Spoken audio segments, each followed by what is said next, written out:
right, you're now with the Forerunner Chronicles, and right now we're out in LA, out at Warner Brothers Studios in Angus Jones' trailer, Angus Jones of 2.5 Men, and he's got a pretty awesome testimony to share with us. And as I said this before, this is really, I accept this brother as my brother for real, because he's accepted the seventh day as God's holy Sabbath day, and just a whole lot more than what I've just told you. But thanks for doing this testimony with me, first off. Hey, well, thanks, man, for having me. It's, it's awesome being here. Definitely. And alright, just tell everybody a little about, just let them know. Alright, well, I'm Angus. I was born in Austin, Texas, and when I was about four or so, my family and I moved out here to California because my dad was going to start working for his uncle. And being in California, my mom just decided, hey, let's go try and do the acting thing. And it was one of those things that was totally random. It wasn't anything that I was like, I wanted to be an actor. I was 4.5. I didn't know anything. And I hadn't taken any acting classes or anything like that. We just went to some auditions for commercials, and I ended up getting the first few commercials that I auditioned for. And it just kind of continued to go from there, and I was doing commercials, and I started doing movies, and when I was 9, I was offered the job here on 2.5 Men, and all the time, like when I first started going to school, when we first moved to Ontario, Ontario, California, right. I lived down the street from a church, and that's like the preschool that I went to, is the preschool at that church.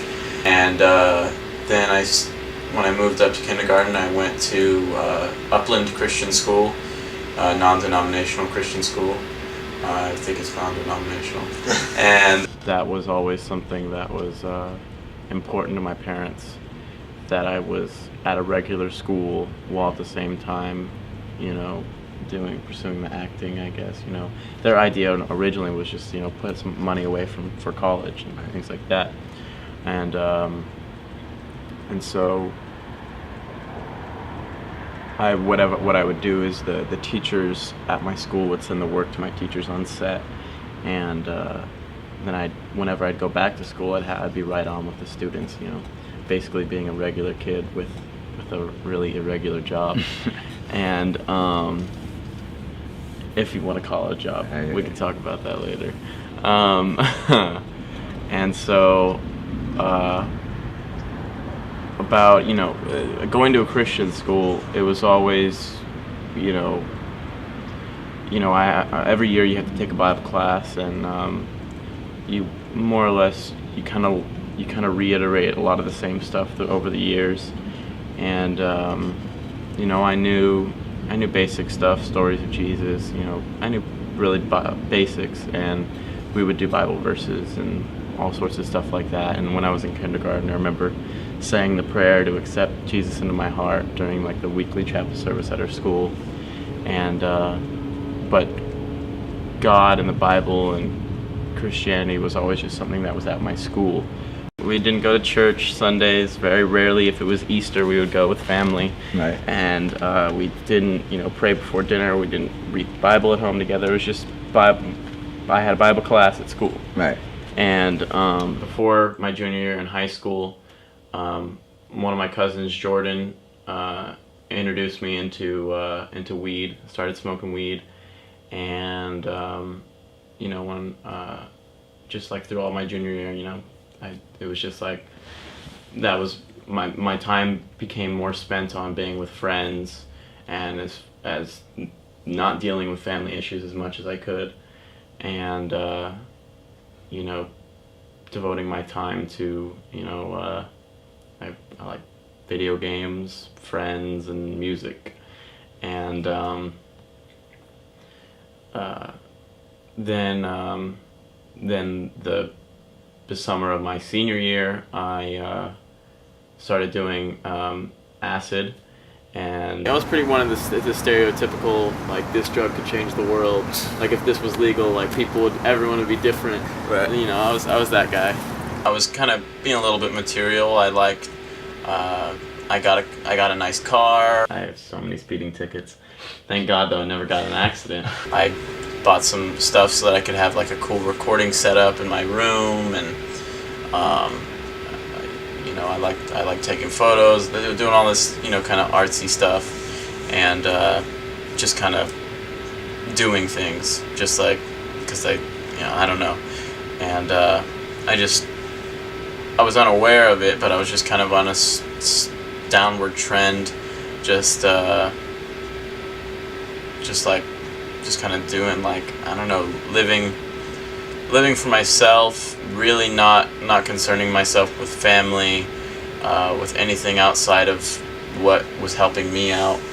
I wasn't using what I had been given to help others really to an extent. You know, I did kind of like the I'll say stereotypical, and this one is stereotypical, like, celebrity, throw some money at a cause and they give you some kind of recognition. Right.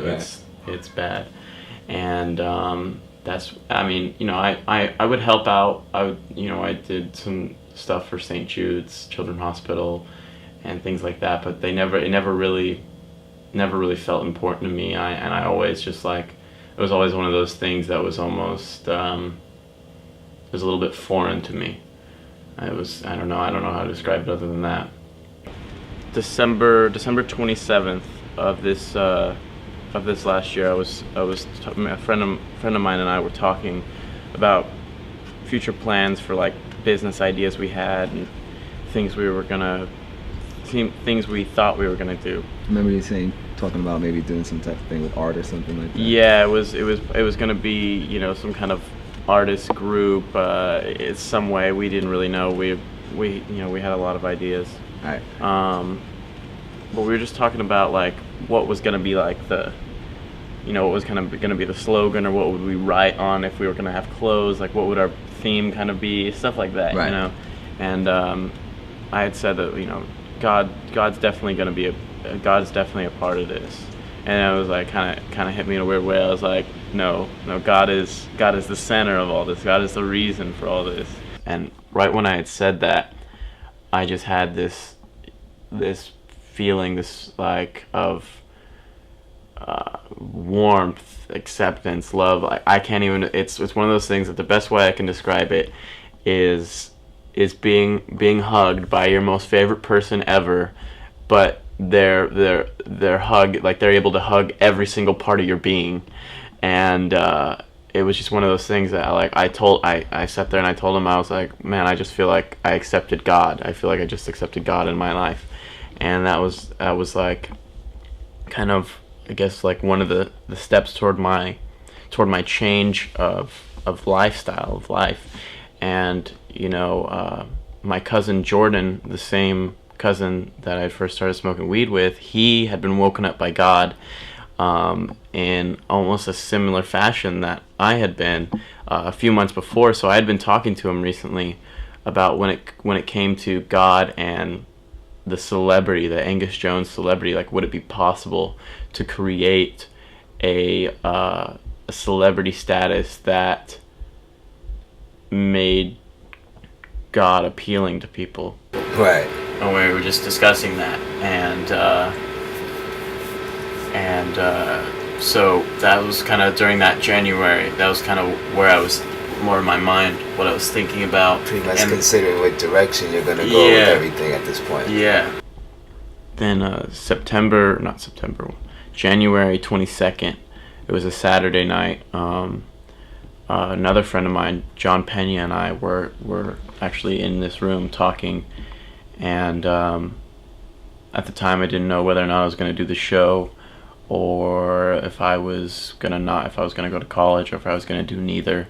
And I had asked him what he thought about doing the show, if he would do it if he was in my position. He said simply for the money he would do it, because, you know, his family was struggling, and and that's just like that. But basically, he pretty much told you to compromise. Yeah. He said basically, you know, he would do it. it because of the money, because of his situation that he was in with his family. Right. My friend John, you know, is the friend that his family was struggling. They were in positions to maybe lose their house, lose their vehicles, things like his family was going through some hard time, and he said simply for the money he would do that because he'd be able to help out his family in a very serious way. And that hit me in an interesting way because, you know, my friend John is he's an extremely talented guitarist, but he doesn't even have an amp to play his electric guitar through. So that just kind of was like, wow, look at me, I'm sitting here in this room, I have dusty equipment, I have very nice things just sitting around like they're food or what, you know, like it's nothing. And that just kind of made me like, just like, wow, I'm really a loser. And I had told John, we were talking about the concept of you know, if I was to do the show again, I could try and be a witness for God almost through just kind of being in the public's eye, or like in a celebrity almost way, you know. Right. Still be who I was in a sense, but still continue to be like Jake on 2.5 Men. Exactly. But now a servant of Jesus Christ. Yeah, exactly. And so he was asking me these questions. He's like, well, if you're gonna do that, he was just asking me questions about my life that were just like, well, yeah, I'd have to change that. Well, yeah, I'd have to change that. Well, yeah, I'd have to change that. Well, yeah, yeah. And it was just like one thing after another. He was asking me these questions that were just, you know, he wasn't trying to pick me apart, but right. He was breaking me down. And you know, I realized that it wasn't my friend John Pena he wasn't the one thinking of the questions. It wasn't him. Like it had to have been God, the Holy Spirit, something talking through him to let me know that the position that I was in was not where I needed to be for where God wanted me to be. Right. And I was like, all right, you know, I woke up the next day and I was like, all right, God, what can we do today? Like, show me what I need to do, how to do it, who I can help, who I can tell about you. And I did some research on the internet, and when it kind of came to do's and don'ts and things like that. And I went to school the next week, and it was an excellent week. I was everybody's friend. I was just trying to do what I could for any, I was doing better in school, focusing on my schoolwork, especially the Bible class and stuff like that, focusing on my study.